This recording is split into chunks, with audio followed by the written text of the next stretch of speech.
Halo Sobat Cek Fakta, selamat datang kembali di kanal yang selalu menghadirkan fakta, kronologi, dan analisis mendalam agar kalian bisa memahami peristiwa secara utuh, bukan hanya dari potongan berita atau opini singkat. Kali ini kita akan membahas perjalanan Tim Nasional Indonesia atau Timnas Garuda di bawah kepelatihan Patrick Kluivert yang menjadi sorotan tajam setelah Timnas gagal melaju ke Piala Dunia ke 2026. Kisah ini bukan sekadar soal menang atau kalah, tetapi tentang harapan jutaan supporter, keputusan federasi, strategi kepelatihan, dan masa depan sepak bola nasional. Perjalanan Timnas Indonesia di bawah Patrick Kluivert dimulai pada 8 Januari tahun 2025 ketika PSSI secara resmi menunjuk pria asal Belanda tersebut menggantikan Shin Tae-yong yang dipecat. Penunjukan ini menuai beragam komentar dari publik. Banyak yang berharap kehadiran Kluivert dapat membawa Timnas Indonesia kembali ke jalur kemenangan dan berhasil lolos ke Piala Dunia ke 2026. Kluivert, yang dikenal sebagai mantan pemain bintang Barcelona, dianggap memiliki pengalaman luas di sepak bola Eropa dan diharapkan mampu mentransfer pengalamannya untuk memperkuat skuad Garuda. Namun, kenyataan di lapangan berbicara lain. Dalam ronde 4 kualifikasi Piala Dunia 2026 zona Asia, Timnas Indonesia gagal meraih hasil positif. Pada laga terakhir grup B, Minggu dini hari 12 Oktober tahun 2025 Indonesia kalah 0-1 dari Irak. Kekalahan ini membuat Timnas Indonesia menempati posisi terakhir grup dengan 0 poin, setelah sebelumnya juga kalah 2-3 dari Arab Saudi. Dua kekalahan beruntun ini memastikan bahwa Indonesia tidak akan melaju ke Piala Dunia 2026 yang akan berlangsung di Amerika Serikat, Kanada, dan Meksiko. Kegagalan ini memicu reaksi keras dari publik tanah air. Tagar Kluivert menggema di media sosial, menjadi simbol kekecewaan supporter yang menuntut evaluasi besar-besaran dari PSSI. Publik menyoroti catatan Kluivert sebagai pelatih yang dianggap kurang mengesankan dan belum mampu membawa Timnas Indonesia tampil konsisten.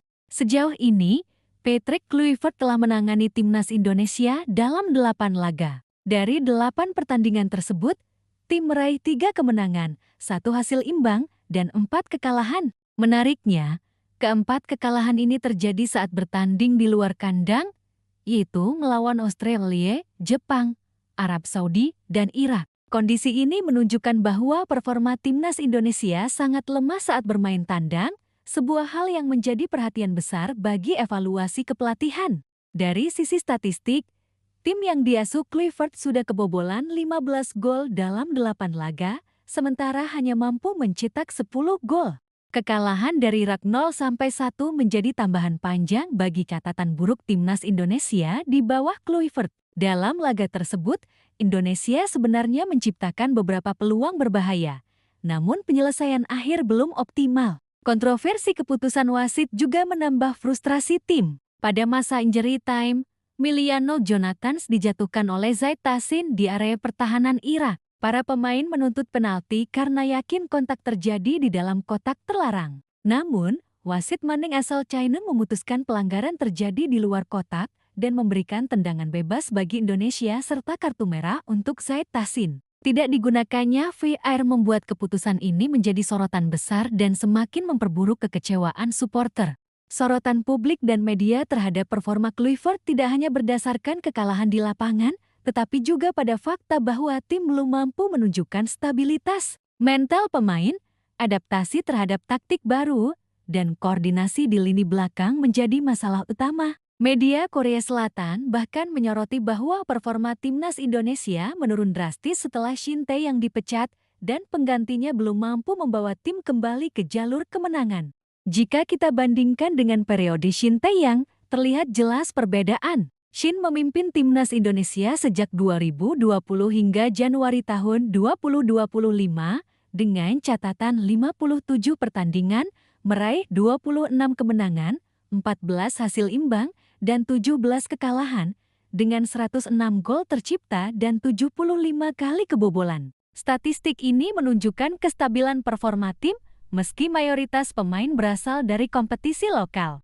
Di sisi lain, 8 laga awal Kluivert hanya meraih 3 kemenangan, 1 imbang, dan 4 kekalahan dengan catatan gol 10 dan kebobolan 15 kali. Kondisi ini menunjukkan adanya penurunan signifikan dalam performa tim. Kekalahan tandang menjadi catatan yang paling mencolok. Timnas Indonesia gagal meraih kemenangan saat bermain di Australia, Jepang, Arab Saudi, dan Irak. Ini menunjukkan masalah mental dan adaptasi pemain dalam menghadapi tekanan lawan di luar kandang. Pertahanan rapuh, koordinasi lini belakang yang kurang solid, serta efektivitas serangan yang menurun menjadi faktor utama. Selain catatan statistik, evaluasi juga perlu melihat aspek strategi dan kepemimpinan Kluivert. Meskipun memiliki akses ke pemain berkualitas dari Eropa seperti Kevin Dix, Joey Pelupes, Jay Itzes, Calvin Verdong, dan Dean James, tim tetap gagal menunjukkan performa konsisten.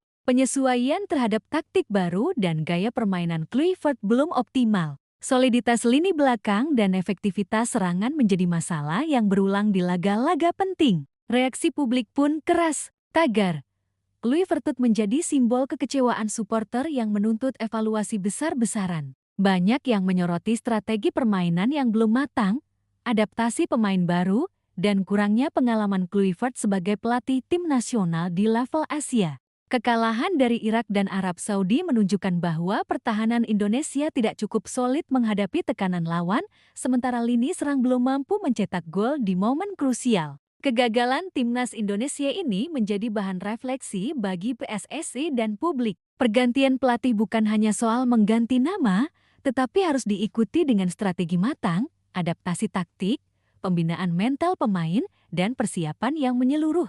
Piala Dunia 2026 memang harus dilepas, namun Piala Asia 2027 menjadi kesempatan untuk memperbaiki performa tim, menguatkan pertahanan, meningkatkan mental pemain, dan membangun strategi jangka panjang yang lebih matang. Sobat Cek Fakta, dari perjalanan timnas Indonesia di bawah Patrick Kluivert, kita bisa belajar bahwa pergantian kepelatihan memiliki dampak besar pada performa tim. Kekalahan beruntun di laga tandang, pertahanan yang rapuh, serangan yang belum efektif, serta ketidakmampuan menghadapi tekanan lawan menunjukkan bahwa perubahan pelatih bukan sekadar mengganti wajah, tetapi membutuhkan perencanaan matang dan eksekusi strategi yang tepat. Kesimpulannya, catatan Patrick Kluivert selama menangani timnas Indonesia menunjukkan tren negatif, terutama dalam laga tandang.